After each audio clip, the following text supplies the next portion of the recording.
Hi friends, welcome to news pocket. ప్రస్తుతం Karnataka government మళ్ళీ కులగణన చేపట్టాలని నిర్ణయించింది.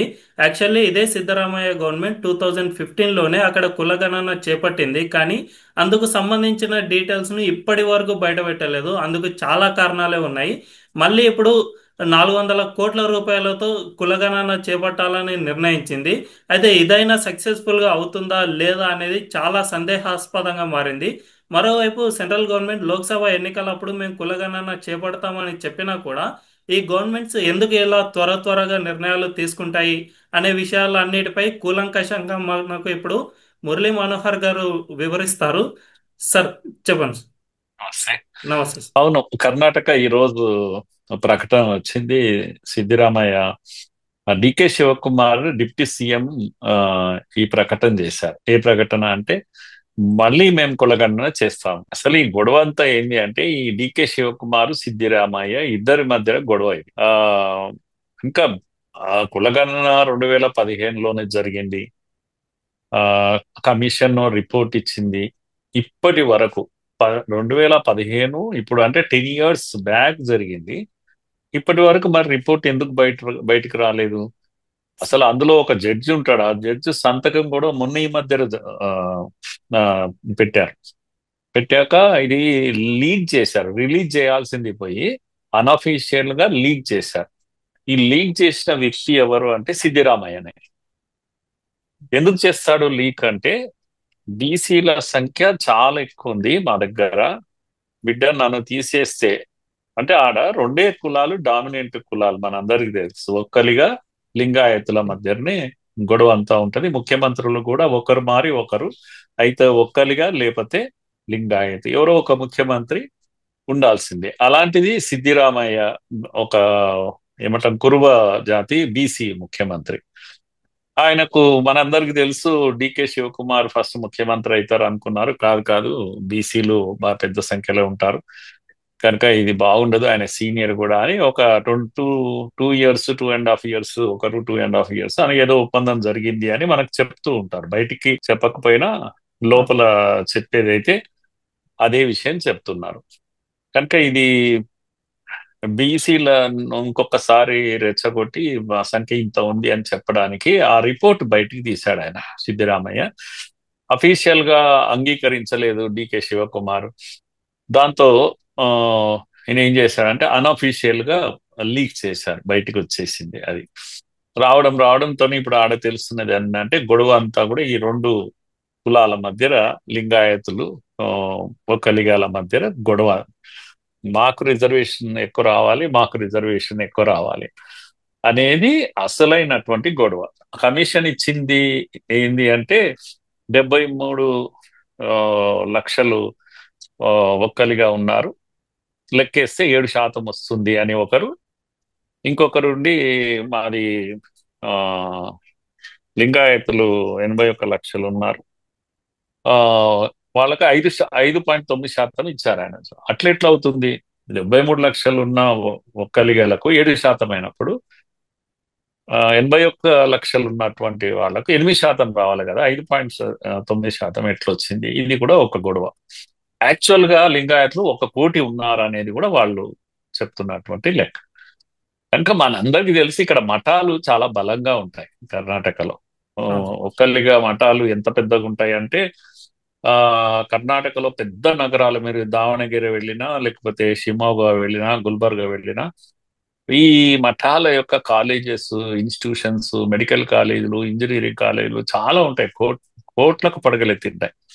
వీళ్ళ ఇన్ఫ్లుయెన్స్ ఎంత ఉంటుంది అంటే ఏ ప్రభుత్వం అయినా వీళ్ళ యొక్క దయా దాక్షిణ్యాలతోని నడవాల్సిందే.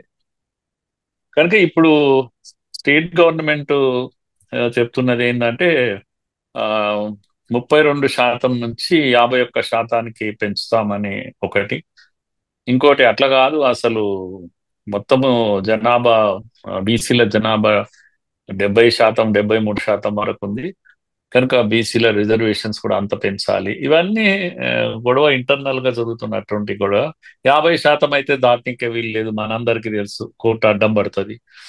సో ఇవి అసలైనటువంటి సమస్యలు, మన ముందున్నటువంటి సమస్యలు అంటే కాంగ్రెస్ సమస్యలు. ఈ పార్టీలోని ఇంటర్నల్ సమస్యలు. సార్ ఈ యాక్చువల్లీ ఇంటర్నల్ సమస్య. సార్ ఉమ్. 2015లో చేసినప్పుడు సేమ్ ఇదే ఇష్యూ వచ్చింది. ఒక్కలిగా వర్సెస్ లింగాయత్ అనే విధంగా ఇష్యూ వచ్చింది. మళ్ళీ ఇప్పుడు అదే కులగణన చేపడితే అదే ఇష్యూ వస్తుంది, అది రాకుండా ఉంటుంది అనడంలో గ్యారంటీ ఏమి అనేది ఒక ప్రశ్న వస్తుంది సార్. అంటే ఆ, ఒకటి ఆ, ఇది మనకు తెలియాల్సింది ఏంటంటే మళ్ళీ కులగణన చేస్తాం అంటే అర్థమైంది. అంటే ఇది చెల్లదు, 2015 చెల్లదు అని ప్రకటించే అవసరం లేదు. అది సార్ ఆల్రెడీ ఉంది కదా, బయటికి పెట్టండి అని అడుగుతున్నారు అందరూ. పెట్టే అవసరం లేదు. మళ్ళీ చెయ్యండి అంటే అర్థం ఏంటంటే ఇంకో 10-20 ఏళ్ళు ఆగండి అని. అంటే సింపుల్ గా ప్రజలను వెయిటింగ్ లో ఉంచాలంటే మేము కమిటీ వేసాము, కులగణన చేస్తుంది, ఇంకా ఉండండి, ఏదో చూడండి, ఇన్ని రోజులు చూడలేదా ఇప్పుడు కూడా చూడండి అన్నట్టుగా.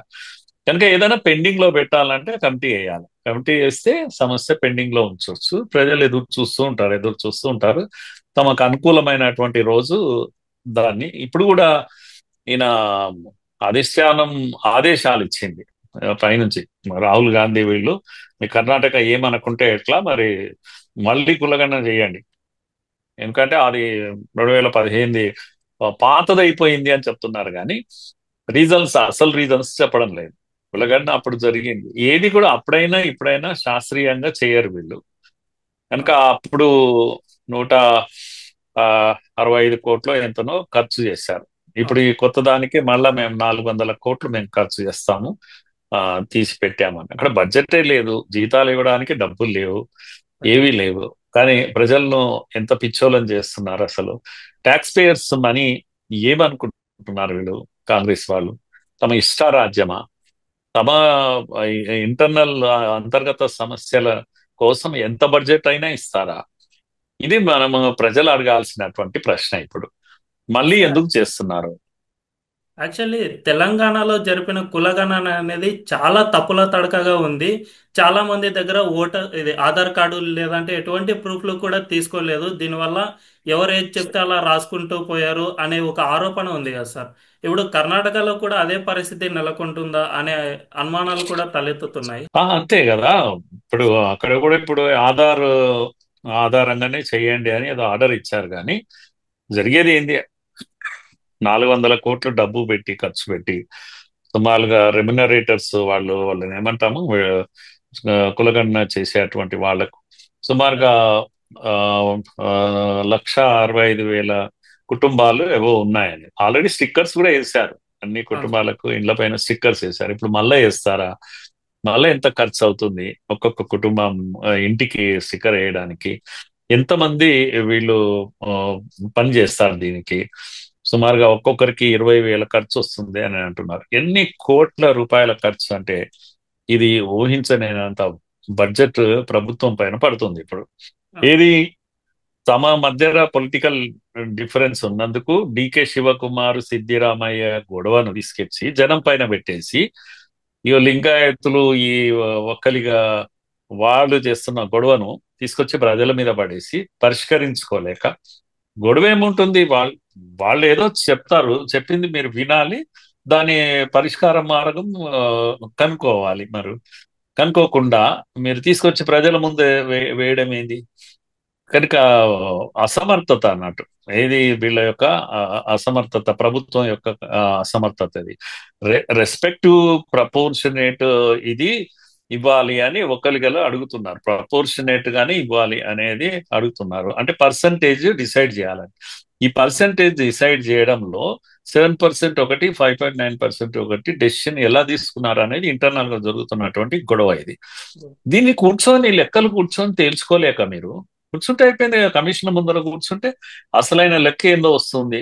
చెప్పండి, పోనీ మేము లెక్క సరిగా చేయలేదు, శాస్త్రీయంగా చేయలేదు, ఇప్పుడు మళ్ళా 400 కోట్లు అడిషనల్ గా పెట్టి ఇప్పుడు శాస్త్రీయంగా చేస్తాము, కనుక అప్పటి డబ్బులన్నీ కూడా నీళ్ల పాలైపోయినాయి అని ప్రజల ముందు చెప్పండి. మీరు తప్పు చేసింది ఒప్పుకోరు, కొత్త కులగణనకు వెళ్తారు, మళ్ళా కోట్లు ఖర్చు పెడతామంటారు, ఫస్ట్ చేసింది సైంటిఫిక్ అంటారు, మళ్ళీ ఎందుకు చేస్తున్నారు అంటే అది పాతదైపోయింది అని అంటారు. సో ఇవన్నీ కూడా ఆ ఇంటర్నల్ అసమర్థతను తీసుకొచ్చి ప్రజల మీద రుద్ది ప్రజలను ఫూల్స్ చేస్తా ఉన్నారు. నైన్త్ ఇప్పుడు తమిళనాడు ఒకటి నైన్త్ షెడ్యూల్లో ఉంది, మనందరికి తెలుసు. 50% కన్నా ఎక్కువ ఇవ్వడానికి తమిళనాడుకు ఒక్కటే అవకాశం ఉంది, ఏ రాష్ట్ర ప్రభుత్వానికి లేదు. ఈ లోకల్ బాడీ ఎలక్షన్స్ ను మీరు ఇక్కడ చేసుకోవచ్చు, లోకల్ గా ఇప్పటికైతే చేసుకోవచ్చు, కానీ అన్నిటికీ వర్తించదు అది. ఈవెన్ నైన్త్ షెడ్యూల్ది కూడా ఇప్పుడు సుప్రీంకోర్టులో నడుస్తుంది తమిళనాడుది. అవును. తమిళనాడు కూడా ఉండే గ్యారంటీ లేదు ఇప్పుడు. లేదు. కనుక జరిగేది ఏంటి అంటే చివరకు ముస్లిమ్స్ కూడా 4 to 8% రిజర్వేషన్ ఇస్తామని ప్రామిస్ చేశారు అప్పుడు.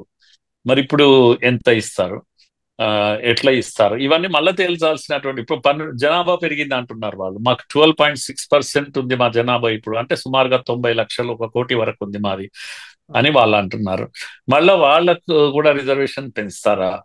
ఎందుకంటే మీరు ఆబాది ఆబాది అని మాట్లాడుతుంటారు కదా, కనుక ఎంత జనాభా ఉంటే అంత రిజర్వేషన్స్ ఇవ్వాలి, అంత న్యాయం ఇవ్వాలి, అంత న్యాయం చేయాలి అని రాహుల్ గాంధీ అంటుంటాడు. కనుక ఇదంతా ఏంటంటే కాంగ్రెస్ తాను అధికారంలో ఉన్న రోజులు 60 ఏళ్ళు అధికారంలో ఉన్నారు. ఆ, ఎప్పుడైనా కులగణన చేశారా? మరి ఎవరైనా అడిగితే ఎందుకు చేయలేదు? స్వాతంత్రం రాకముందు జరిగిన కులగణననే కానీ స్వాతంత్రం వచ్చాక కులగణన జరగలేదు కదా. మరి మీరు ఎందుకు చేయలేదు అని ఎవరైనా అడిగితే మీరు ఎందుకు ఏం జవాబు మీది? ఇప్పుడే ఎందుకు మోడీ గారు అధికారంలోకి వచ్చాక ఆబాది కులగణన, కులాలకు న్యాయం, ఆ, ఇవన్నీ కూడా మీరు మాట్లాడుతున్నారు కదా. న్యాయ వ్యవస్థలో ఎంతమంది ఎస్సీలు ఎస్టీలు ఉన్నారు, ఇవన్నీ మాట్లాడుతున్నారు. అసలు అట్లా మాట్లాడాలంటే సుప్రీం కోర్టులో న్యాయవాదులు లేకపోతే జడ్జెస్ సంఖ్య, ఎస్సీ ఎస్టీ బీసీల సంఖ్య లేదు, లేదు లేదు. అనేది నిజం.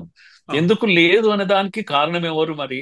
60 ఏళ్లుగా మీరు పెంచి పెంచి పోషించిన వ్యవస్థ కొలీజియం వచ్చేసింది మధ్యలో, మమ్మల్ని మేమే సెలెక్ట్ చేసుకుంటాం, మేమే పరిపాలించుకుంటామని. అవును. మరి మీ జ్యుడిషియర్ని రిఫార్మ్ చేయడానికి, అన్ని వర్గాలకు అక్కడ కూడా అవకాశం ఇవ్వడానికి మీరేమైనా ప్రయత్నం చేశారా? లేదే, ఏం చేయలేదు. మరి కింది నుంచి వస్తే కదా. సుప్రీంకోర్టు జడ్జి అంటే మామూలు విషయం కాదు. కింద కోర్టులో అపాయింట్మెంట్ అప్పుడు ఆలోచిస్తేనే పై కోర్టుకు వస్తారు, వాళ్ళే ప్రమోషన్ లో వస్తారు. మరి కింద కోర్టులో మీరు ఎన్నడూ అపాయింట్ చేయలేదని మీరే ఒప్పుకుంటున్నారు. మేము అపాయింట్ చేయలేదు, ఈ ఎస్సీ ఎస్టీ నిమ్న వర్గాలను బీసీలను మేము అపాయింట్ చేయలేదు, అందుకే సుప్రీంకోర్టు వరకు వాళ్ళు రాలేకపోతున్నారు అని మీరు ఒప్పుకున్నట్టు లెక్క కదా. అవును సార్. ఇంకా ఇవన్నీ కాంగ్రెస్ చేసేటువంటి జిమ్మిక్స్, మాయా, ప్రజల మైండ్ అధికారం కోసం ఏమైనా చేస్తాం, కులాల పేరున ఆ పేరున ప్రజలను విభజిస్తూ ఉంటాం, ఆ ముస్లింలను అపీజ్ చేస్తుంటాం. ఈ ఈ ధోరణి కారణంగా ఇవన్నీ మన మీద వచ్చి పడుతున్నాయి. ఇంకొకటి ఏంటంటే, ఇంకొక 1 ఇయర్ దాటితే 1 ఇయర్ దాటితే సు అదేంటి కేంద్రమే కులగణన చేయబోతుంది. అవును. రాష్ట్రాలు చేసే గణన అది కులగణన కాదు, అది కుల సర్వే మాత్రమే అవుతుంది. అవును. కనుక అది అది అఫీషియల్ కులగణన కాదు. ఇప్పుడు కేంద్రం చేయబోతుంది. మళ్ళీ ఎందుకు మీరు 400 కోట్లు ఖర్చు పెడుతున్నారు? ప్రజలు అడగాలి కదా ఈ విషయము, ఎందుకు పెడుతున్నారు దుబారా? అంటే మౌతుబరి అన్నట్టు, మేము చెప్పినాము చేసినాం చూడండి అని చెప్పడానికి. దేని కొరకు దీన్ని ఉపయోగించుకునేది లేదే కదా. 1 ఇయర్ అయితే ఆ, కేంద్రం ఇచ్చేటువంటి అఫీషియల్ కులగణన జరుగుతుంది కదా. అవును. కనుక ఇవన్నీ ప్రజలు ఆలోచించాల్సినటువంటి విషయం. ఇలా మనం చూస్తూ ఉంటే కాంగ్రెస్ మన చెవిలో పూలు పెడుతుంది, ప్రజల చెవిలో పూలు పెడుతుంది, ప్రజలను ఫూల్స్ చేస్తూ ఉంటుంది. కనుక ప్రజలు సరే. ప్రశ్నించాల్సినటువంటి సమయం ఇది. సరే, ఇక్కడ ఇంకొకటి చూసుకుంటే ప్రస్తుతం ఈ విధంగా కర్ణాటకలో కులగణన అనేది చేసిన తర్వాత దీనికి సంబంధించి ఒక లెక్క అనేది వస్తుంది కదా సార్. దీనికి సెంట్రల్ గవర్నమెంట్ నిర్వహించిన కులగణనకు ఏదైనా తేడా వచ్చిందంటే దీన్ని మళ్ళీ రాజకీయంగా ఉపయోగించుకోవాలనే ఒక ప్లాన్ ఏమైనా వేసినట్లు మనకు కనిపిస్తుందా అనే విషయం. అంతే కదా, తేడా రావచ్చు, ఎందుకంటే లెక్కల్లో తేడా రావచ్చు. అవకాశం ఉందంటే ఉపయోగిస్తుంది కాంగ్రెస్, దేనికి వెనకాడదు కదా. నరేంద్ర ఆ, మోడీ గారి స్వర్గంలో ఉన్న వాళ్ళ అమ్మను కూడా ఈ ఆర్టిఫిషియల్ ఇంటెలిజెన్స్ వీడియోలు తీసి ఫోటోలు తీసి ఇప్పుడు మీడియాలో ఉపయోగిస్తుంది. అవును ఇది సార్. కాంగ్రెస్ నైజం, ఇది దానికేం వెనక్కి తగ్గదు కదా. మొహమాట పడదు, కనీసం నిర్మొహమాటంగా వాడుకుంటుంది ప్రతి దాన్ని కూడా. అవును. తప్పేం లేదు అని చెప్తున్నారు కదా వాళ్ళ నాయకులు, తప్పేం లేదు. ఆమె బొమ్మను అర్థం. మేము చెప్తున్నాం చూపిస్తున్నాం అంటే తప్పేముంది దాంట్లో అని మాట్లాడతారు అన్నట్టు. ఇప్పుడు కూడా ఇదే అంతే. కనుక రేపు జనాభా లెక్కలో కాస్త ఎక్కడైనా అవకాశం ఉంది, నంబర్లో తేడా ఉంది, ప్రజల మధ్య చిచ్చు పెట్టడానికి అవకాశం ఉంది అంటే దాన్ని కూడా ఇష్యూగా చేయగలుగుతుంది కాంగ్రెస్. యాక్చువల్లీ ఆర్ఎస్ఎస్ చీఫ్ గతంలో ఏమని చెప్పారంటే సార్, కులం అనేది దేశంలో చాలా సున్నితమైన అంశము. ఈ కులగణన అనేది చేయవచ్చు, అంటే ప్రభుత్వాలకు సంక్షేమ పథకాలు అందించడానికి ఒక లెక్క కావాలి కాబట్టి ఇటువంటి కులగణన అనేది చేయవచ్చు, కానీ దాన్ని రాజకీయంగా ఉపయోగించుకోవద్దు. ఎందుకంటే కులం అనేది చాలా సున్నితమైన అంశం. కొంచెం డిస్టర్బెన్స్ అయినా కూడా దేశంలో అల్లకల్లోల పరిస్థితులు వస్తాయి అని కూడా ఆ, మోహన్ భగవత్ గారు గతంలో చెప్పారు. ఈ అంశాన్ని రాహుల్ ఎస్, గాంధీ పాటించడం లేదు అని అనిపిస్తుంది సార్. Yes, yes. అందుకే వా అంటే ఆర్ఎస్ఎస్ చాలా సార్లు వీళ్ళు ఏమంటారు అంటే ఆర్ఎస్ఎస్ రిజర్వేషన్స్ కు వ్యతిరేకము, కులగణనకు, nothing nothing like that. RSS అవును. ఏది చేసినా సమాజాన్ని ఒక్కటి చేయడానికి ఉపయోగించాలి అనేది ఆర్ఎస్ఎస్ యొక్క ఆలోచన. అవును. కనుక మీరు కులగణన చేసినా కులగణన చేయకపోయినా సమాజాన్ని ఒక్కటిగా ఉంచాలి. ఇప్పుడు కులగణన ఎందుకు చేయాలి అంటున్నారంటే, ఇగో ఈ డేటా ఉంటే నిజంగా కూడా last person in the last bench ఎవరైతే ఉన్నారో వాళ్ళని గుర్తించడానికి వస్తారు. లో అంటే పూరెస్ట్ ఆఫ్ ది పూర్ ఎక్కడ ఉన్నారు, ఏ వర్గాల్లో ఉన్నారు, ఇవన్నీ గుర్తించడానికి ఈ డేటా ఉపయోగపడుతుంది. కనుక ఈ డేటా ద్వారా మీ ఈ యొక్క ప్రభుత్వ సహాయం ఏదైతే ఉందో అక్కడికి అందడానికి ఉపయోగపడుతుంది ఈ డేటా ఉంటే అని మీకు అనిపిస్తే మీరు కులగణన చేయండి. డేటాను మీరు దీని కొరకే ఉపయోగించండి. దేని కొరకు? ప్రభుత్వం ఇచ్చేటువంటి దీన్ని సహాయాన్ని వాళ్ళకు అందించడానికి ఉపయోగించండి తప్పితే మరో దేనికి కూడా రాజకీయంగా కానీ ప్రజలను ఆ, రెచ్చగొట్టడానికి కానీ, ఇగో మీ జనాభా ఇంత ఉంది మీకు ఇంత ఉంది అని చెప్పి వాళ్ళని రెచ్చగొట్టడానికి అట్లా ఉపయోగించొద్దు అనేది వాళ్ళు ఇచ్చినటువంటి సలహా. ఇది అన్ని రాజకీయ పార్టీలకు వర్తిస్తుంది, బీజేపీ కూడా వర్తిస్తుంది, ఎవరైనా కూడా. దానికి కాంగ్రెస్ కి ఇవన్నీ ఏం పట్టవు. ఆర్ఎస్ఎస్ చెప్పింది అని అంటే ఆర్ఎస్ఎస్ కి విరుద్ధంగా చేయడమే వాళ్ళకి అలవాటు. ఏం చెప్పినా సరే అది మంచి చెడు చూడరు వారు. ఆర్ఎస్ఎస్ చెప్పింది కనుక మేము దానికి వ్యతిరేకంగానే చేస్తాం. ఇప్పుడు కాంగ్రెస్ ధోరణి అలా కనిపిస్తుంది. సరే, ఇంకొకటి, ప్రస్తుత కాలంలో యువత అంటే జెన్జీ అండ్ నెక్స్ట్ జనరేషన్ వాళ్ళంతా కోరుకునేది ఏమిటంటే ఆ, ఈ క్యాస్ట్ డిస్క్రిమినేషన్ అనేది గతంలో ఉండేది, ఇప్పుడు లేదు కాబట్టి మెల్లిమెల్లిగా రిజర్వేషన్ అంశాన్ని తగ్గిస్తూ రావాలి, అంతేకాని వీళ్ళు పెంచుతామని అంటున్నారు. రీసెంట్గా కాంగ్రెస్ను చూసుకుంటే ఏ, ప్రైవేట్ సెక్టార్లో కూడా ఇటువంటి ఈ రిజర్వేషన్లను తీసుకొస్తామని అంటోంది. దీనివల్ల చాలా ప్రమాదకరం. ఈ ప్రైవేట్ కంపెనీలు కూడా వెనక్కి వెళ్ళిపోయే పరిస్థితి ఏర్పడుతుంది. ఈ ఈ విధంగా రిజర్వేషన్లు ఇచ్చుకుంటూ పోతే ఈ రిజర్వేషన్ కిందికి రాని వాళ్ళ పరిస్థితి ఏమిటి? వాళ్ళు అసలు ఇక ఇండియాలో ఉద్యోగమే చేసుకోలేని పరిస్థితి ఏర్పడుతుంది కదా అనే ఒక భయాందోళన కూడా చాలా మందిలో ఉంది సార్. దానిపై మీరేమంటారు? అవును హరి, ఇది ఆ, ఎవరైతే అన్- అంబేద్కర్ గారు రాజ్యాంగం రాసినప్పుడు ఈ ఇది ఒక చారిత్రాత్మకమైనటువంటి అవసరం. ఏది రిజర్వేషన్స్ అనేది అంటే తరతరాలుగా జరిగిన అన్యాయం కారణంగా కొంతమంది ప్రజలకు భూమికి, ముఖ్యంగా అవును సార్. ఆస్తులకు, తర్వాత విద్యకు, లేకపోతే రాజకీయానికి అంటే పవర్కు, అధికారానికి దూరంగా ఉండిపోయారు. కనుక వాళ్ళకి ఈ విషయాలు తెలియదే తెలియదు. చదువు అంటే తెలియదు, భూమి అంటే తెలియదు, ఓనర్షిప్ లేదు వాళ్ళకు. రాజ్యము, రాజ్యాంగము, లేకపోతే ఆ, అధికారము అంటే వాళ్ళకి తెలియదు. అలా ఉండిపోవడం కారణంగా ఇప్పుడు కాటి కాపర్లు ఉన్నారండి, వాళ్ళు శవాలను అవును. దాంట్లో పెట్టి అక్కడే బ్రతుకుతున్నారు. ఆ అవును. అంతెందుకు ఒకప్పుడు ఈ ఇదేంది ఆ, మల నిర్మూలన ఏదైతే జరిగేదో, అవునవును ఈ, సార్. వీళ్ళు లెట్రిన్స్ వీటిని క్లీన్ చేసేవాళ్ళు బంగి జాతి వాళ్ళు ఉండేవాళ్ళు. ఆ వాళ్ళు బుట్టలో ఈ వేసి ఈ తలపై దేశాన్ని పెట్టుకుని వెళ్ళే పరిస్థితి. ఆ ఎస్, మలాన్ని తలపైన పెట్టుకొని వెళ్ళేవాళ్ళు ఒకప్పుడు అవును. వాళ్ళు. నిజంగా అయితే వాళ్ళు ఈ దేశాన్ని శుభ్రం చేశారు కదా. వాళ్ళు ఒక 2 రోజులు లేకపోతే ఇల్లు కంపు వాసన వచ్చేది కదా. రైట్. కానీ వాళ్ళు చేసిన సర్వీసెస్ అంత గొప్పవి కదా, ఈ దేశానికి సేవ చేశారు, శుభ్రం చేశారు కదా. కానీ వాడినే అపరిశుభ్రుడు అని దూరంగా పెట్టింది సమాజం. అవును సార్. వీడు అంటరాని వాడు అని దూరం పెట్టింది. ఎంత దుర్మార్గము! మనము రైట్. అంటరాని వాళ్ళం. డర్ డర్టీగా చేసే వాళ్ళము మనం అంటరాని వాళ్ళం. అవును. శుభ్రం చేసేవాడు ఎందుకు అంటరాని వాడు అవుతాడు? అసలు కాదు. కనుక ఇవన్నీ అపోహలు, ఇవన్నీ తప్పుడు చర్యలు కొన్ని జరిగాయి. దాన్ని సరిదిద్దాలంటే రిజర్వేషన్స్ కావాలి అని అంబేద్కర్ గారు రాజ్యాంగంలో పొందుపరిచారు. ఈ దేశాన్ని యాక్సెప్ట్ చేసింది. నిజంగానే మనం తప్పు చేశాము అని ప్రజలందరూ యాక్సెప్ట్ చేశారు. ఎంతకాలము? 10 years అని అంబేద్కర్ అన్నారు. 20 years పోయింది. ఇప్పుడు 70 years, 80 years జరుగుతూనే ఉంది. ఇప్పుడు ఏంది పరిస్థితి అని అంటే, ఏ వర్గాలైతే దీన్ని కోల్పోయాయో, రిజర్వేషన్స్ లేవో, వాళ్ళలో కూడా పవర్టీ వచ్చింది. ఇదంతా చూసి ఈ ఈ ఆవేశాలు పెరుగుతున్న సమయంలో మోడీ గారు ఈడబ్ల్యూఎస్ రిజర్వేషన్ కూడా తెచ్చారు. కనుక ఎందుకు ఒక ఊరట లాంటిది ఇది అని చెప్పేసి ఆ, ఇచ్చారు. దాంట్లో కూడా గొడవలు జరుగుతున్నాయి, గందరగోళం జరుగుతూ ఉంది. ఆ ఇవన్నీ ఉన్నప్పటికీ కూడా, ఏది ఉన్నప్పటికీ కూడా రిజర్వేషన్స్ ను ఒక రోజు వదులుకోవాలి. ఆ అందరము వదులుకోవాలి. అవును. ఆత్మాభిమానంతో బతకాలి. ఎవడో మాకు ఇచ్చేది ఏంటి అనేటువంటి ఒక స్థితి రావాలి. చాలా మందికి తెలియదు కానీ డిక్కీ అని దళిత్ ఫుల్ ఫామ్ ఏదో ఉంది, చేంబర్ ఆఫ్ కామర్స్ అని, దళితులకు కోటీశ్వర్లను చేసేటువంటి ప్రణాళిక. అంటే డబ్బిచ్చి ఇండస్ట్రీ పెట్టించి ఇది చేసేటువంటి ఒక ప్రణాళిక ఒక వ్యక్తి తీసుకున్నాడు. కంబ్లీ అనే ఒక వ్యక్తి పూణేలో, ఆయన ఆ ప్రాజెక్టును ప్రభుత్వం తీసుకున్నది ఇప్పుడు. కనుక రిజర్వేషన్స్ కాదు, దాని గురించి ఆలోచించవద్దు. నువ్వు కోటీశ్వరుడుగా ముందు అవును. కమా, ఎందుకు రిజర్వేషన్ 10,000 5,000 రిజర్వ్ ఈ డబ్బు కొరకు ఈ జీతం కోసం? నువ్వే ఒక ఇండస్ట్రియలిస్ట్ కావచ్చు కదా అని ఇలాంటి ఒక ప్రణాళిక మోడీ చేస్తున్నారు. ఇప్పుడు చాలా మంది రైట్. దళితుల్లో, నిమ్న వర్గాల్లో ఆ ఆ విధంగా ఇంజనీరింగ్ చేసిన వాళ్ళు, కొద్దిగా పెద్ద చదువులు చదువుకున్న వాళ్ళు కోటీశ్వరులు కావడానికి ఆ ప్రణాళిక చేస్తున్నారు. కనుక రాబోయే రోజులు అలా ఆలోచించాలి. కనుక ఎలా నేను కోటీశ్వరుని కావాలి, ఇంకా 10 మందికి నేను ఉద్యోగాలు ఇవ్వాలి అనే వాళ్ళ సంఖ్య పెరగాలి. నాకు రిజర్వేషన్ కావాలి అనేది కాదు, నేను ఉద్యోగాలు ఇస్తాను రండి నా దగ్గర అని పిలిచేటువంటి వాళ్ళ సంఖ్య పెరగాలి. అదే పరిష్కారం అవుతుంది.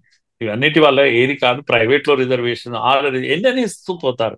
ఉత్పత్తి జరగకపోతే, కొత్త ఇండస్ట్రీ రాకపోతే రిజర్వేషన్ ఎటు నుంచి ఇస్తారు?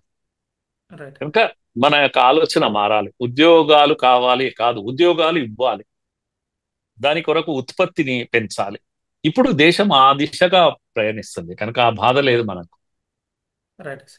సో మొత్తానికైతే రాహుల్ గాంధీ లాస్ట్ లోక్సభ ఎలక్షన్స్ లో ఈ విధంగా కులగణన పేరిట కొన్ని అంటే బీజేపీకి రావాల్సిన పూర్తి మెజారిటీని అయితే కొంచెం తగ్గించే ప్రయత్నం చేశారు. నెక్స్ట్ లోక్సభ ఎన్నికలకు ఇది ఇలాగే కంటిన్యూ అవుతుందా, లేదంటే మధ్యలో బీజేపీ దీన్ని ఖచ్చితంగా ట్యాకిల్ చేస్తుందా అనే విషయంపై మీరేమంటారు? నేను పోయినసారి కూడా ఆయన ఏం చేశారంటే 400 వస్తుంది అని మోడీ గారు అన్నందుకు సార్. ప్రజలకు ఒక భయం పెట్టాడు. ఏమని అంటే, ఇగో వీళ్ళు 400 వస్తే రాజ్యాంగాన్ని మార్చేస్తారు, రిజర్వేషన్స్ ఎత్తేస్తారు. ఇది వాళ్ళు చేసిన ప్రచారం. బాయ్. కనుక 400 అన్నందుకు, 400 దేని కొరకు అంటే రాజ్యాంగాన్ని మార్చడానికి, ఇవన్నీ ఒక ప్రొపగండా చేశారు. అది కొంత సక్సెస్ అయ్యారు కానీ ప్రతిసారి అలా జరగదు. ఇప్పుడు మోడీ గారు దానికి కౌంటర్ ఇది కూడా రెడీగా ఉంటారు వీళ్ళు. కనుక అటువంటి ఇబ్బంది ఏముండదు. Right sir. Thank you. Thank you so much sir. Right. కులగణన అంశంపై రైట్. మీరు పూర్తి విశ్లేషణ ఇచ్చినందుకు కృతజ్ఞతలు sir. Thank you. Thank you. Thank you Hari.